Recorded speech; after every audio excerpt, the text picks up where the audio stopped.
Hi student, GIT का online class में आपका स्वागत है। आज हम लोग सीखने वाले हैं अकाउंटिंग इस क्लास में कि इनकम किसे कहते हैं। क्या इनकम किसे कहते हैं? देखिए कह रहे हैं यहाँ पे बिजनेस की रेवेन्यू और एक्सपेंस का डिफरेंस कि उस बिजनेस का इनकम कहलाता है। कि जो हम क्या किए अपने बिजनेस में जो भी इनकम रेवेन्यू किए उस रेवेन्यू को हम क्या करेंगे और एक्सपेंस करेंगे और एक्सपेंस के साथ में जोड़ेंगे, वही हमारा क्या कहलाएगा? इनकम। क्या कहलाएगा? इनकम। अब देखिए उसके बाद से हमारे यहाँ दे रहा है एक्सपेंडिचर। अब ये क्या कहलाता है कि और मान के चलिए हम क्या किया, अपना कोई बिजनेस किए, क्या किए हैं? कोई बिजनेस किए हैं और उस बिजनेस हमने क्या किया? सेल और परचेज। क्या किए? सेल और परचेज किए। तो सेल और परचेज करते समय हमको कुछ ना कुछ एक्सपेंस जरूर होगा। क्या होगा? कुछ ना कुछ एक्सपेंस जरूर होगा, तो वही हमारे यहाँ पे क्या कहलाता है? एक्सपेंडिचर। अब आगे देखिए यहाँ पे कह रहा है जैसे गुड्स को यानी कि प्रोडक्ट उत्पादन करने तथा गुड्स की सेल या सर्विस करने में होने वाला खर्च क्या कहलाता है? एक्सपेंडिचर कहलाता है। जैसे दे रहा है यहाँ पे रॉ मटेरियल्स को खरीदने में लगने वाला खर्च, दूसरा दे रहा है सैलरी, और अगला दे रहा है सैलरी का पेमेंट, और अगला कह रहा है ऑफिस का एक्सपेंस। जैसे मान के लिए हम किसको कहेंगे, तो जब हम क्या किए कि अपना कोई भी हम क्या किए माल को परचेज किए, यानी कोई भी गुड्स हम परचेज किए या कोई भी हम गुड्स सेल कर रहे हैं या सर्विस सेल कर रहे हैं, उसके ऊपर जो लगने वाला खर्च होता है, या हम आगे यहाँ पे क्या होता है कि जो हम रॉ मटेरियल खरीदे यानी कि जो अशुद्ध मटेरियल खरीदे, जैसे हम बताए थे कि मैन्युफैक्चरिंग बिजनेस, क्या बताए थे? मैन्युफैक्चरिंग। तो मैन्युफैक्चरिंग हमने क्या बताया था कि जो अशुद्ध मटेरियल को खरीदेगा और उसको एक शुद्ध मटेरियल बना करके बेचेगा, वही क्या कहलाता है? मैन्युफैक्चर कहलाता है। तो अगर जो उसमें हमने क्या किया कि अलग अलग रॉ मटेरियल्स को खरीदा, उसको खरीदते समय जो हमारा खर्च लगा वो, और आगे तरह सैलरी का पेमेंट, कि अगर हम कहीं काम कर रहे हैं और किसी को उससे काम करवा रहे हैं उसको सैलरी दे रहे हैं, और आगे तरह यहाँ पे ऑफिस एक्सपेंस, कि अगर जो हमारा ऑफिस है उसका एक्सपेंस हम कर रहे हैं, वही हमारा क्या कहलाता है? यहाँ पे एक्सपेंडिचर कहलाता है। और फिर आगे कह रहा है प्रॉफिट। क्या कह रहा है? प्रॉफिट। अब थोड़ा सा ध्यान दीजिए कि इनकम और प्रॉफिट क्या बताएं? इनकम और उसके बाद से प्रॉफिट। तो इस इनकम और प्लस प्रॉफिट में क्या होता है, थोड़ा सा ध्यान दीजिए। हमने क्या किया अपने बिजनेस प्रॉफिट को पहले किसको समझे? पहले हम समझते हैं इनकम। पहले किसको समझे हम लोग? इनकम। इनकम हम लोग किसे कहते हैं? तो सपोर्टेड मान चलिए हम अगर इनकम बोले तो इनकम हमने क्या किया, अभी आपको थोड़ा सा उदाहरण दिए थे कि हम कोई माल खरीदे कितना रुपया में, सॉरी 100 रुपया में। कितना में? 100 रुपया में खरीदे, और खरीदने के बाद हम उसको क्या किए 120 में सेल कर रहे। कितना में सेल कर रहे हैं? 120 में। तो 120 में जो हम सेल किए तो इसमें हमारा इनकम कितना हुआ? कितना होगा इसमें? 20। यानी कि इसमें इनकम हमारा कितना होगा? 20 रुपये। लेकिन जो हम वो प्रोडक्ट परचेज किए हैं, इस प्रोडक्ट को खरीदने में लेके आने में हमारा मान चलिए खर्च कितना लग गया? 5 रुपए। कितना लगा? 5 रुपए। तो जब हम क्या करेंगे, जो हमको इनकम हुआ है इस इनकम से हम क्या करेंगे, अपने एक्सपेंस को जब माइनस करेंगे और जो पैसा बचेगा वही हमारा क्या कहलाएगा? इनकम कहलाएगा। इनकम नहीं, प्रॉफिट कहलाएगा। क्या कहलाएगा? प्रॉफिट। इनकम और प्रॉफिट में अंतर ये है कि जो हमारे पास टोटली पैसा आया वो हमारा क्या है? इनकम आया, समझे ना? और सारे एक्सपेंस को घटा करके जो पैसा हमारे पास बचा वही हमारा क्या है? प्रॉफिट। जैसे एक उदाहरण आप लोग को दिए, हम 100 रुपए में खरीदे हैं अपने सामान को, परचेज किया कितना में? 100 रुपया में, और उसको सेल किया कितना में? 120 रुपए। यहाँ पे इनकम हमारा कितना हो रहा है? टोटल 20 रुपए का। कितने का इनकम हो रहा है? 20 का। लेकिन हमने क्या किया, इस 100 रुपया का जो परचेज प्रोडक्ट परचेज किए हैं इसको लाने मैंने 5 रुपया क्या कर दिया? खर्च। इस खर्च को जब अपने इनकम से माइनस करेंगे तो जो अमाउंट बचेगा वही हमारा क्या कहलाएगा? प्रॉफिट। क्या कहलाएगा? प्रॉफिट। आया समझ में? अब उसके अगला यहाँ पे कह रहा है डिस्काउंट। सर उससे पहले क्या करें, यहाँ पे जैन कह रहा है ना यहाँ पे। अब ये देखिए यहाँ पे कह रहा है कि किसी एक ट्रांजेक्शन से प्राप्त होने वाला प्रॉफिट ही जैन कहलाता है। जैसे मान के चलिए कोई हमारा एक ही बिजनेस है और उस बिजनेस से सिर्फ क्या हो रहा है? हमारा प्रॉफिट ही हो रहा है। क्या हो रहा है? एक ही बिजनेस से प्रॉफिट हो रहा है, तो वही हमारा क्या कहलाएगा? जैन। जैसे यहाँ पे दिया है जो आकस्मिक प्राप्त, जैसे सेल्स ऑफ, यहाँ क्या दिया? फिक्स एसेट्स, और आगे दिया है विनिंग ऑफ कोर्ट केस। जैसे मान चलिए हम क्या किए, कोई कोर्ट का कोई केस था उसको हम जीत गए, आया समझ में? तो हमारा क्या कहलाएगा? जैन कहलाएगा। अगर हमने क्या किया, अपने किसी फिक्स एसेट्स को सेल कर दिया। किसको सेल कर दिए? अपने किसी फिक्स एसेट्स को। फिक्स एसेट्स क्या है कि जो हमारे बिजनेस को चलने में मदद करे। और ये क्या इसका लिमिट समय है कि ये हमारे बिजनेस क्या करेगा? लंबे समय तक सहारा देगा, वही हमारा क्या कहलाता है, जैन। अब आगे फिर से यहाँ कह रहा है application the in the value of assets, कि अगर हमने क्या किया, अपने एसेट्स के ऊपर कोई एप्लीकेशन रखा, या उसको कोई हमने क्या किया, किसी कोर्ट में एप्लीकेशन दिए, वो हमारा किसमें काउंट किया जाएगा, जैन। और उसका कह रहा है लॉस, क्या कह रहा है, लॉस। तो लॉस में देखिए कह रहा है लॉस किसी अकाउंटिंग पीरियड में एक्सपेंस का अमाउंट रेवेन्यू से जितना अधिक होता है, वह अमाउंट ही बिजनेस का लॉस अकाउंट कहलाता है। जैसे कि मान के चलिए हम क्या किए, हम परचेज करने के लिए गए और परचेज किए कितना में, वही ले लेते हैं 100 रुपया में। कितना में परचेज किए, 100 रुपया में। और सपोज करिए कि आपने इसको कम में नहीं किया, बल्कि उसको 100 रुपया में ही बेच दिया। कितना रुपया में बेच दिया, 100 रुपया में। लेकिन इसको आपको लाने में आपका चार्ज कितना लग गया, मान के चले 5 रुपया चार्ज लगा। कितना रुपया, 5। तो आपने परचेज किया 100 रुपया में और सेल भी कर दिया कितना में, 100 रुपया में, लेकिन एक्सपेंस आपका क्या हुआ, लॉस में गया। तो वही कह रहा है कि अकाउंटिंग पीरियड में एक्सपेंस का अमाउंट रेवेन्यू से क्या हुआ, तो यहाँ पे हमारे बिजनेस से ही लॉस जाएगा, क्योंकि इनकम तो कुछ हुआ ही नहीं, हमने जितना में लाया उतना ही में सेल कर दिया। आ रहा समझे ना, यानी कि जितना में लाए उतना ही में सेल कर दिए। तो इस पे हमने पहला नंबर कोई प्रॉफिट रखा नहीं, पहला तो ये लॉस गया। दूसरा हमारा लॉस क्या गया, कि जो इस प्रोडक्ट को लाने में जो हमारा एक्सपेंस हुआ था, जो हमारा फ्रेट चार्ज लगा था, वो हमारा टोटल क्या हुआ है, लॉस गया। तो वो अब वही बता रहे हैं यहाँ पे लॉस में, कि जो हम क्या किए अकाउंटिंग पीरियड में एक्सपेंस का अमाउंट, ये जो एक्सपेंस हमको दिखाई दे रहा है 5 रुपया, इस एक्सपेंस का अमाउंट क्या होता है, रेवेन्यू से जितना अधिक होता है, कि जितना हमारा इनकम हुआ उससे जितना अधिक होगा, वही हमारा क्या कहलाएगा, लॉस अकाउंट कहलाएगा। अब मान चलिए हम 100 रुपये हम खरीदे थे, क्या किए थे, 100 रुपये हम खरीदे थे। अब 5 रुपये हमारा इसमें एक्सपेंस हुआ, ये टोटल हमारा प्रोडक्ट कितने का पड़ा, 105। और इसको हम कितना में सेल किए, 100 रुपया में। तो इस सेल अमाउंट से हमारा जितना अमाउंट अधिक होगा, वही अधिक अमाउंट हमारा क्या कहलाएगा, लॉस। क्या कहलाएगा, लॉस कहलाएगा। कैसे, अब मान चलो ये हमारा परचेज का अमाउंट है, किसका अमाउंट है, परचेज का, और ये किसका है, सेल का। तो जब हम परचेज से सेल को माइनस कर रहे हैं, तब हमारा माइनस में कितना जा रहा है, 5। आ रहा समझे ना। तो अगर हम इसको क्या किए होते, मान के चलिए हम इसको 110 में सेल किए होते, किसमें सेल किए होते, इसको हम हटाए और इसको हम कर दिए 110 में सेल किए। तो अगर जो 110 में सेल किए, तब हमारे यहाँ पे लॉस नहीं जाएगा, बल्कि 5 प्रॉफिट जा रहा है। लेकिन ये सेल कितना में हुआ है, 100 रुपया में, तो यहाँ पे हमारा लॉस कितना जा रहा है, 5 रुपया।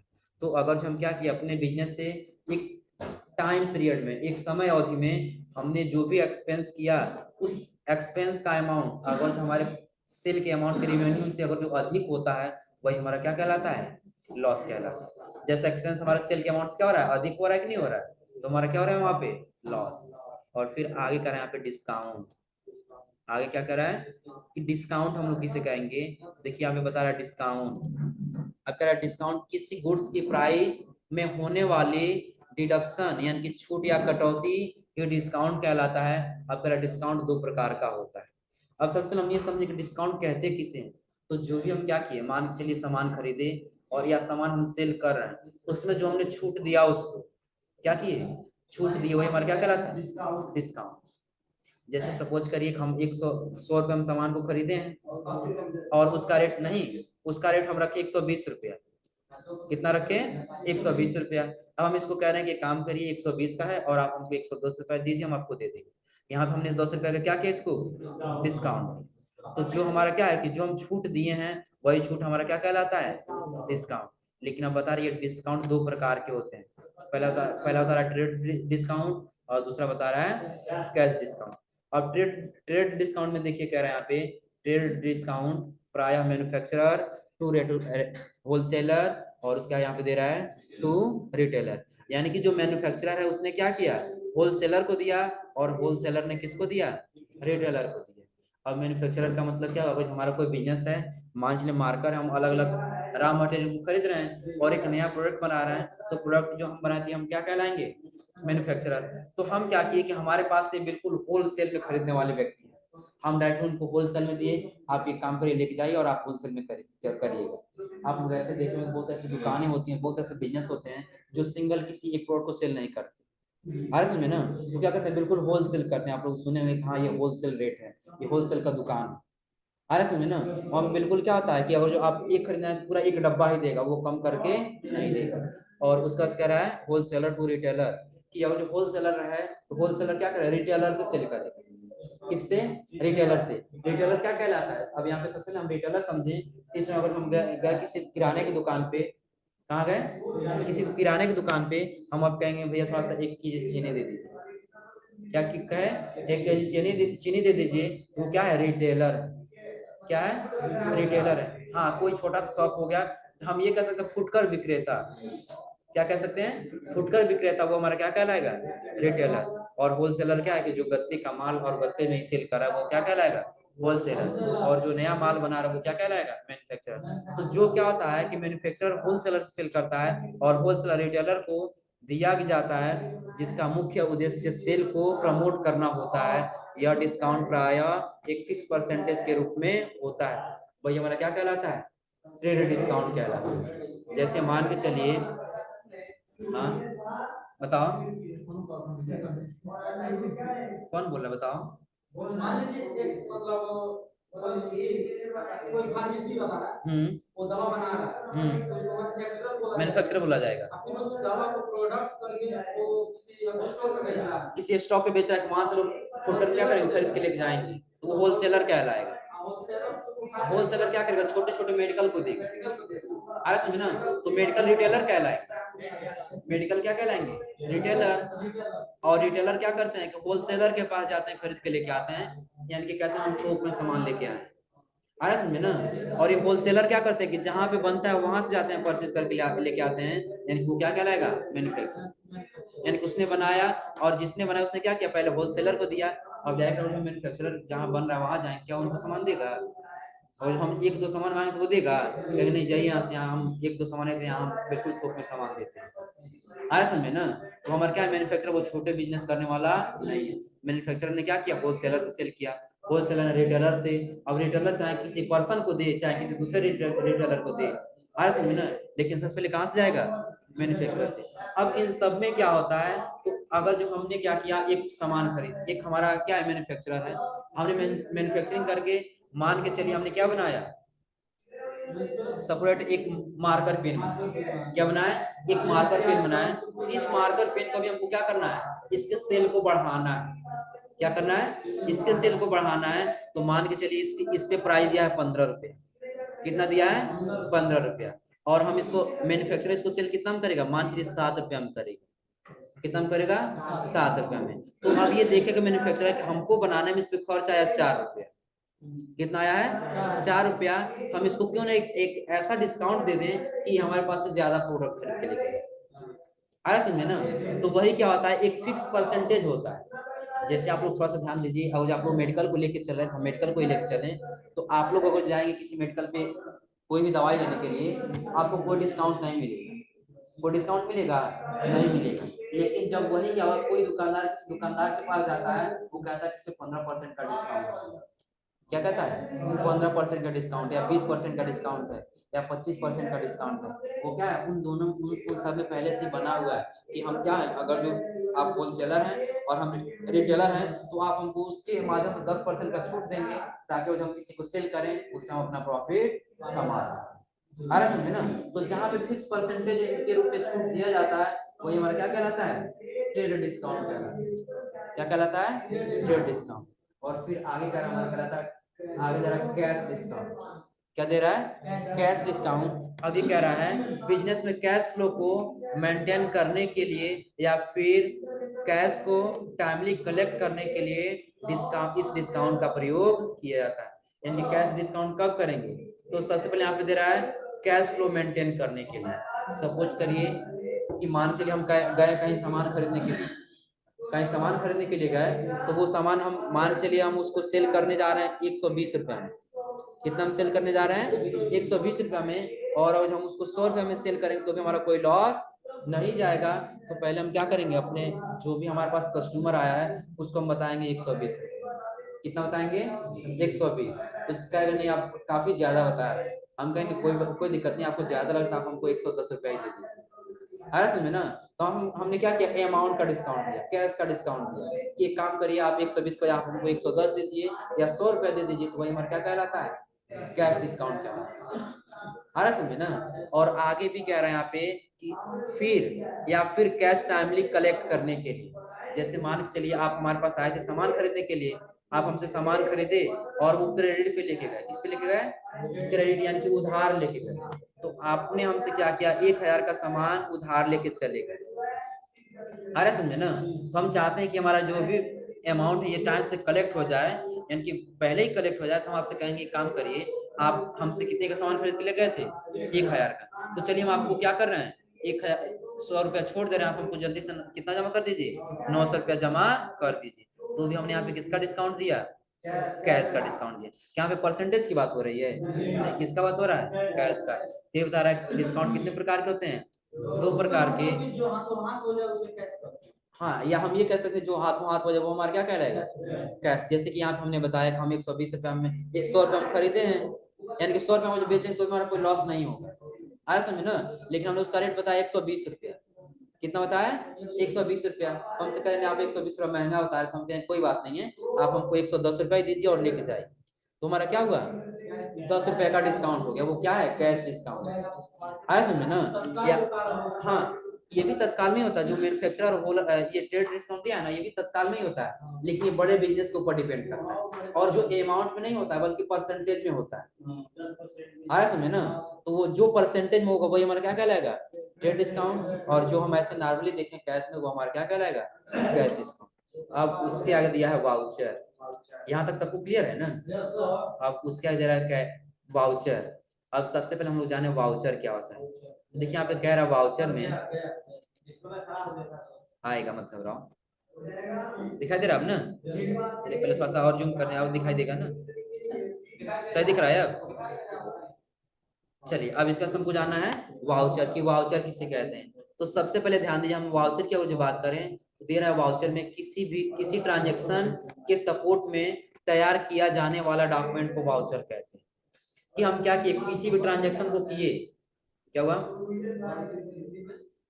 वाउचर। वाउचर की एक तरह से हम देखें तो एक फाइल बोल सकते हैं, क्या बोल सकते हैं, फाइल। सपोज करिए अगर जो आप क्या कर रहे हैं, हम अगर जो पढ़ाई से रिलेटिव लेके चलें, तो आपने क्या किया, आपको प्रैक्टिकल फाइल जमा करना है, क्या जमा करना है, प्रैक्टिकल फाइल जमा करना है। तो आपको बायो का फाइल अलग है, किसका फाइल अलग है, बायो का फाइल अलग है, और उसके बाद से आपका जो भी है मैथ का फाइल अलग है। मैथ पे तो मिलता नहीं है प्रैक्टिकल, किससे मिलता है, मैथ में नहीं मिलता है ना प्रैक्टिकल, केमिस्ट्री मिलता है ना। चलिए हम केमिस्ट्री ले ली, यानी कि आपको क्या करना है, यहाँ पे 2 फाइल बनाना है। तो हम क्या कहेंगे, ये केमिस्ट्री, ये बायो का वाउचर है और ये किसका वाउचर है, केमिस्ट्री का। अगर हम ये अकाउंटिंग पे लेके आए तो यही हमारा क्या कहलाता है, जैसे देखिए क्या रहा है, किसी ट्रांजेक्शन के सपोर्ट में तैयार किया जाने वाला डॉक्यूमेंट। कि और जो कोई भी हम ट्रांजेक्शन कर रहे हैं, उस ट्रांजेक्शन को सपोर्ट करने के लिए जो डॉक्यूमेंट हम बना रहे हैं, वही डॉक्यूमेंट को हम क्या कहते हैं, वाउचर कहते हैं।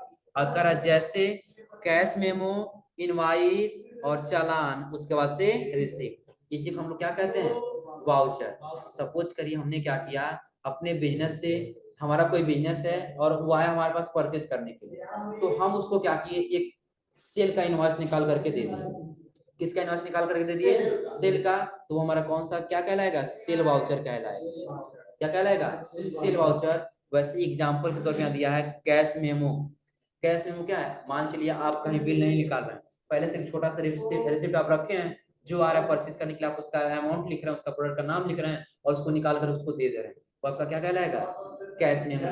वो आपका क्या, एक कैश मेमो वाउचर है कि जिसमें आप सभी ट्रांजेक्शन को क्या कर रहे हैं, रिकॉर्ड कर रहे हैं। जैसे चेक बुक भी हो जाएगा, उसमें हम क्या कर सकते हैं, पूरे ट्रांजेक्शन को रिकॉर्ड करते हैं, वो हमारा क्या कहलाएगा, वाउचर। अब आगे दे रहा है इनवाइस, कि जहां हम क्या करते हैं कि परचेज किए, सेल किए, इन सभी इनवॉइस को हम रिकॉर्ड करेंगे, तो वो किसमें करेंगे, वाउचर में। इनवॉइस को ही रिकॉर्ड करते, इनवॉइस को किसमें रिकॉर्ड करेंगे, वाउचर में। और यहाँ दिया है चालान या रिसिप्ट। जैसे मान चलिए कोई चालान है या कोई हमको पैसा रिसिप्ट हो रहा है, वो पैसा रिसिप्ट होगा तो कहीं ना कहीं उसको नोट करेंगे ना।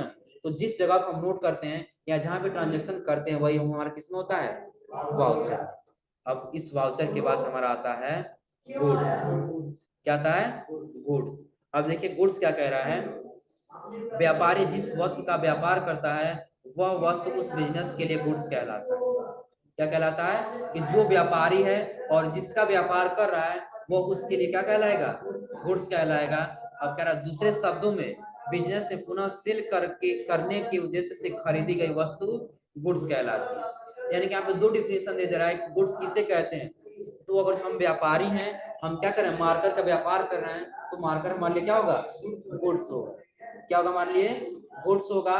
और दूसरे शब्द में ये कह रहा है कि बिजनेस में पुनः सेल करने के उद्देश्य से, कि हम इसको सेल कर दिए और दोबारा से खरीद के लाए और इसको फिर से हम सेल करने के उद्देश्य से जो खरीद रहे हैं वही हमारा क्या कहलाएगा, गुड्स कहलाएगा। क्लियर है यहाँ तक। अब इसके बाद जैसे हम आगे जा रहे हैं तो यहाँ हमारे दे रहा है वाउचर कौन सा, आगे जाने के बाद कह रहा है ड्राइविंग। क्या कह रहा है, ड्राइविंग। अब थोड़ा सा हम लोग ड्राइविंग जाने की, ड्राइविंग क्या होता है तो ध्यान दीजिए, ड्राइविंग सबसे इंपॉर्टेंट अकाउंट होता है। ड्राइविंग नहीं, ड्राइविंग का अकाउंट होता है। ड्राइविंग बता देना क्या होता है। जैसे कि अभी आप लोग प्रोप्राइटर पढ़े हैं ना, कैपिटल पढ़े हैं ना, तो इसी से रिलेटिव हमारा क्या है, ड्राइविंग का खाता है। किसका अकाउंट है, ड्राइविंग का। अब ये क्या है, सबसे पहले ये समझिए थोड़ा सा। जैसे सबसे पहले कह रहा है ड्राइविंग, अब कह रहा है बिजनेस के मालिक द्वारा किया जाने वाला निजी खर्च ड्राइविंग कहलाता है। अगर हमारा कोई बिजनेस है, हमने अपने बिजनेस से क्या किया, अपने पर्सनल खर्च के लिए क्या कर रहे था, बाद में सर्च करें, सब पढ़ लो पहले। हमने क्या बताया कि ड्राइविंग बता रहे हैं, ड्राइविंग हमने ये बताया कि बिजनेस के जो मालिक है, मालिक ने क्या किया, अपने निजी खर्च के लिए कुछ पैसा निकाला। आ रहा समझे ना, निजी खर्च के लिए क्या किया, पैसा निकाला, वो हमारा क्या कहलाएगा, ड्राइविंग कहलाएगा। जैसे अगर जो हम उदाहरण ले लें तो हमारा कोई बिजनेस है और हम क्या किया, हमको यहाँ से जाना है कुछ दिन के लिए ट्रिप पे बाहर घूमने के लिए। आ रहा समझे ना, हम क्या किया, अपने बिजनेस से पैसा निकाले तो वो पैसा हमारे लिए क्या कहलाएगा, ड्राइविंग कहलाएगा। क्या कहलाएगा, ड्राइविंग। यानी कि वो पैसा हम ऐसे नहीं खर्च कर रहे हैं, हम अपने किसी गुड्स को मंगाने में नहीं खर्च कर रहे हैं। आया समझे ना, ऐसे हम खर्च नहीं कर रहे हैं। उस पैसे को हम खर्च कब कर रहे हैं, कि किसी निजी खर्च के लिए कर रहे हैं, अपने घर के लिए खर्च कर रहे हैं, हमारा क्या कहलाएगा, ड्राइविंग। जैसे कह रहा है ड्राइविंग मालिक के पूंजी को घटता है, कि जैसा हमने क्या किया, आज अपने बिजनेस में हमने क्या किया, 100 रुपया लगाया। कितना रुपया लगाए, 100 रुपया लगाए। 100 रुपया लगाने के बाद सपोज करिए कि 3 महीने के बाद इससे हमारा प्रॉफिट हुआ 200 रुपया। कितना प्रॉफिट हुआ, 200। ये प्रॉफिट हुआ है, तो जब ये प्रॉफिट हुआ और 100 रुपये टोटल हमारे पास कितना पैसा है, 300। कितना है, 300। तो अब हम क्या किए कि अपने बिजनेस हम यहाँ से 100 रुपये निकाल रहे, क्या किए, 100 रुपये निकाल लिए। तो ये बिजनेस जो इस हमारे पूंजी में कितना लगा हुआ, जो 300 बचा हुआ है, इस पूंजी से हमारा क्या हुआ, 100 रुपये निकला। ये 100 रुपये हमारे बिजनेस से क्या होगा, घटेगा। क्या होगा, घटेगा। तो ये वही बता रहा है कि जब कोई भी बिजनेस का ओनर क्या करता है, अपने बिजनेस से निजी खर्च के लिए पैसा निकालता है, वो क्या कहलाता है, ड्राइविंग। और वो ड्राइविंग क्या होता है कि मालिक के पूंजी से घटता है, कि जो मालिक का पूंजी होगा उससे क्या होगा, घटेगा। फिर आ कह रहा है यदि बिजनेस कि मालिक के द्वारा अपने व्यापार से कोई गुड्स या मनी आने और पर्सनल यूज के लिए निकाल लिया जाता है, तो वह मालिक का ड्राइविंग कहलाता है। जैसे मान के चलिए हमारा कोई ऐसा बिजनेस है जिस बिजनेस हमको पैसे की उस प्रोडक्ट की यूज या उस गुड्स की यूज हमारे घर पर भी, आ रहा समझे ना, हम उसमें पैसा तो रखेंगे नहीं, क्योंकि हमारा हम उसको क्या करेंगे, आसानी से घर लेके चले जाएंगे। आ रहा समझ में। तो हमने क्या किया, उस गुड्स को अपने पर्सनल यूज के लिए निकाला। तो अगर हमने अपने पर्सनल यूज के लिए निकाल लिया तो वही हमारे लिए क्या कहलाएगा, ड्राइविंग। क्या कहलाएगा, ड्राइविंग। यानी हम ये कह सकते हैं कि जो हमारे बिजनेस का मालिक है, बिजनेस के मालिक ने क्या किया, अपने पर्सनल यूज के लिए क्या किया, अपने पर्सनल यूज के लिए जो पैसा निकाला या जो कोई गुड्स निकाला, वो उस मालिक के लिए क्या कहलाएगा, ड्राइविंग कहलाएगा। क्या कहलाएगा, ड्राइविंग। और फिर आगे कह रहे हैं यहाँ पे परचेज। आगे क्या कह रहा है, परचेज। अब परचेज हम किसे कहेंगे, क्या हुआ, खरीदारी को परचेज कहेंगे। हाँ पहले ये समझो। अब कह रहा है गुड्स को पुनः बिक्री के लिए खरीदने की प्रक्रिया परचेज कहलाती है। क्या कहलाती है, पुनः बिक्री। यानी कि जब हम बेचेंगे तभी तो हमारा बिक्री होगा, तभी तो हमारा प्रॉफिट होगा ना। तो उस प्रॉफिट के उद्देश्य से अगर हम कोई माल खरीदते हैं बेचने के लिए, तो वही हमारा क्या कहलाता है, परचेज कहलाता है। और आय कर व्यापारी द्वारा खरीदा जाने वाला माल क्रय या परचेज कहलाता है। यानी कि जब कोई व्यापारी है उसने किसी ऐसे माल को खरीदा जिसको सेल करना है, उसे कुछ प्रॉफिट कमाना है, तो वो उसके लिए क्या कहलाएगा? परचेज कहलाएगा। या तो हम उसको हिंदी जाने तो हम उसको माल क्रय कह सकते हैं, या उसको हम क्या कहेंगे? परचेज। यानी कि जब कोई भी व्यापारी का मालिक है, उसने क्या किया, उस गुड्स को प्रॉफिट कमाने के उद्देश्य से खरीदा, तो वो उसका क्या कहलाएगा? परचेज कहलाएगा। और फिर आगे कह रहा है सेल्स। क्या कह रहा है? सेल्स। तो सेल्स क्या है? अब कह रहा है जिस व्यापारी जिस माल से व्यापार करता है उसकी बिक्री को सेल कहा जाता है। कि जैसे हमने क्या किया कि हम मान के चलिए एक मार्कर ले रहे हैं। क्या ले रहे हैं? मार्कर। तो मार्कर को हमने क्या किया, आज परचेज किया सेल करने के उद्देश्य से। इसको खरीदे सेल करने के उद्देश्य से, तो वो अकाउंट क्या कहलाएगा? परचेज अकाउंट कहलाएगा। क्या कहलाएगा? परचेज। और उसको हमने क्या किया कि उस पे हमने क्या किया, अपने व्यापार को बढ़ाने के लिए या उसमें हमने प्रॉफिट कमाने के लिए इसको सेल कर दिया, तो हमारा बेच दिया, तो हमारा क्या कहलाएगा? सेल कहलाएगा। और जब हम उसको बेच देंगे तो हमारा क्या कहलाएगा? सेल। और उसके बाद से नीचे हमारा कह रहा है यहाँ पे परचेज रिटर्न। क्या कह रहा है? Purchase return. अब परचेज रिटर्न समझिए क्या क्या होता है। कह रहा है यदि किसी कारणवश हम परचेज किया गया गुड्स वापस कर देते हैं तो प्रोसेस परचेज रिटर्न कहलाता है। सपोज करिए आज हम खरीदने गए थे, आज हम खरीद के लाए 10 पीस। कितना पीस खरीद के लाए? 10 पीस। तो ये 10 पीस को खरीद के लाने के बाद से जब हम अपने पास से लेके आए तो हमारे पास इसमें से 5 सॉरी ले लेते हैं 4 पीस। कितना ले लिए? 4 पीस। क्या निकला? खराब निकला। क्या निकला? खराब। तो हम जहां से खरीद के लाए वहां क्या करेंगे? वापस करेंगे। क्या करेंगे? वापस। तो परचेज किए हैं ना, उस परचेज को जब हम वापस करेंगे तो वही हमारा क्या कहलाएगा? Purchase return. अब वही कह रहे हैं यहाँ पे कि किसी कारणवश हमको क्या करना होगा कि जो माल हम यानी कि जो गुड्स हम वापस कर देते हैं तो वही प्रोसेस हमारा क्या कहलाता है? Purchase return. और सेम यही प्रोसेस हमारा दिया है सेल्स अकाउंट में। इसमें दिया है सेल्स अकाउंट। यानी कि सेल्स अकाउंट क्या कि जब हम कोई भी माल सेल किए और सेल करने से बोले, पहले ये बता रहे कि हम कोई माल सेल किए और सेल करने के बाद वो लेके गया और उसके पास वो 2 प्रोडक्ट क्या हो गया? खराब निकल गया, तो हमारे पास लेके आएगा। तो वही कह रहा है यदि हमारा कस्टमर किसी कारण से परचेज किया गुड्स हमें वापस कर दे तो यह प्रोसेस सेल्स रिटर्न कहलाता है। जैसे कि हमारा कोई बिजनेस है, हमने ये आपसे सेल कर दिया और ये किसी कारण से आप हमारे पास वापस लेके आ रहे हैं, ये हमारे लिए क्या कहलाएगा? Sales return. तो उसने हमारे सेल्स को क्या कर दिया? वापस कर दिया। तो अगर जो परचेज करेंगे उसको हम वापस करने जाए तो हमारा क्या कहलाएगा? परचेज रिटर्न कहलाएगा। और हम सेल किया और हमारे पास रिटर्न करने के लिए लेके आ रहे थे, वो क्या कहलाएगा? Sales return. यहाँ तक क्लियर है? चलिए यहाँ तक, हाँ यहाँ तक आप लोग पढ़िएगा, बाकी इसके आगे कल। आज के लिए बस इतना ही, पढ़िए आप लोग मन से। हाँ